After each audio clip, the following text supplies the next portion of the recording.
जिसे चाहें वो कर सकते हैं۔ एक हदीस मुबारक अर्ज़ करना चाहूँगा। सरकार दो आलम सल्लल्लाहु अलैहि वसल्लम ने इरशाद फरमाया, वालिदैन के साथ भलाई करना नमाज, सदका, रोज़ा, हज, उम्रा हज और राह खुदा में जिहाद करने से अफजल है। देखो कितना प्यारा पैगाम दे दिया गया। कुछ लोग होते हैं कि नमाज़ों पे बहुत ज़्यादा ज़ोर देते हैं, वालिदैन का कोई ख्याल नहीं रखते। अल्लाह के नबी ने फरमाया, नमाज, सदका, रोज़ा, हज, उम्रा, ये सब चीज़ों से जिहाद करना, सब चीज़ों से अफजल है वालिदैन की खिदमत करना। ये मसनद अबी जाला में हदीस मुबारक है, हदीस नंबर 2752। एक और हदीस मुबारक कि हज़रत सैयदना जाबिर रज़ियल्लाहु अन्हु से रिवायत है कि सरकार दो आलम सल्लल्लाहु अलैहि वसल्लम ने इरशाद फरमाया, अपने वालिदैन के साथ नेक सलूक करो, क्योंकि उसका क्या फ़ायदा होगा, तुम्हारे बच्चे तुम्हारे साथ नेक सलूक करेंगे। देखो अल्लाह के नबी ने यह भी वाज़ेह फरमा दिया, जो इंसान अपने वालिदैन की खिदमत करता है उसको सिला एक तो आखिरत में मिलता है, जन्नत मिलती है, और दूसरा नबी पाक सल्लल्लाहु अलैहि वसल्लम की कुर्बत मिलती है। तीसरा ये मिलता है, जो बंदा अपने वालिदैन की खिदमत करे उसकी औलाद भी वैसे करेगी, अदब करेगी और प्यार मोहब्बत के साथ पेश आएगी, हुस्न सलूक करेगी। हमें भी चाहिए आज के बाद इस चीज़ पे गौर कर लें। अगर हम अपने वालिदैन को तकलीफ़ नहीं देंगे तो वो हमारी औलादें भी हमें तकलीफ़ नहीं देंगे। अगर हम वालिदैन की खिदमत नहीं करेंगे तो हम उनको तकलीफ़ देंगे, हमारी औलाद भी हमारे साथ वैसे करेगी। या अल मुस्तदरक किताबुल बिर्रि वस्सलात, हदीस नंबर 7341। एक और वाक़या अर्ज़ करना चाहूँगा।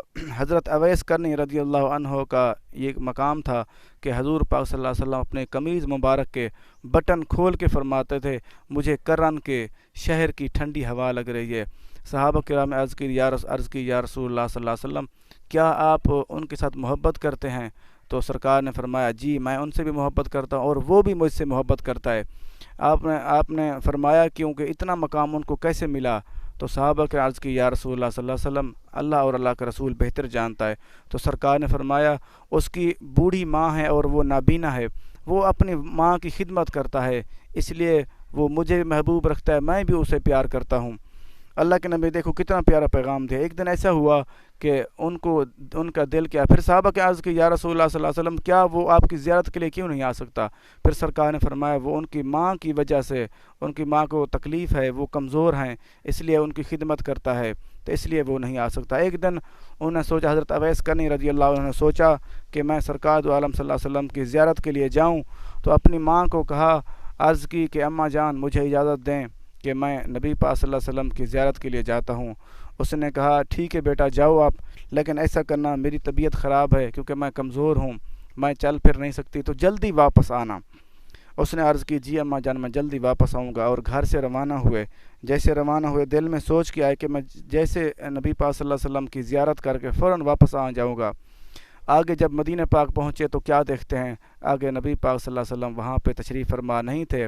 आप सल्लल्लाहु अलैहि वसल्लम कहीं सफ़र पर गए हुए थे, तो वो थोड़ी देर के लिए रुके, लेकिन वो फ़ौरन वापस आ गए। क्योंकि देखो हमें थोड़ा सा गौर कर लेना चाहिए, वालिदैन की इतना खिदमत की उन्होंने, क्योंकि वो दोनों जहान की हस्ती मौल्ले कायनात सरकार दो आलम सल्लल्लाहु अलैहि वसल्लम की ज़ियारत किए बग़ैर अपने वालिदा की खिदमत के लिए दोबारा वापस चले गए। हमें भी कोशिश करनी चाहिए कि वालिदैन की खिदमत करें और उनका अदब व एहतराम करें। और वो फ़ौरन वापस चले गए। फिर सरकार दो आलम सल्लल्लाहु अलैहि वसल्लम फरमाते थे कि जो बंदा हज़रत अवैस करने को मिले वो अपने लिए दुआ कराए, क्योंकि उनकी दुआएं कबूल होती हैं। उनकी दुआओं कबूल होने की वजह क्या है? वजह यह है क्योंकि वो अपने वालिदा की खिदमत करते हैं, इसलिए उनको उफ़ तक नहीं कहते, उनका बड़ा ख्याल रखते हैं। ये बुखारी मुस्लिम शरीफ की हदीस में है। एक वाक़या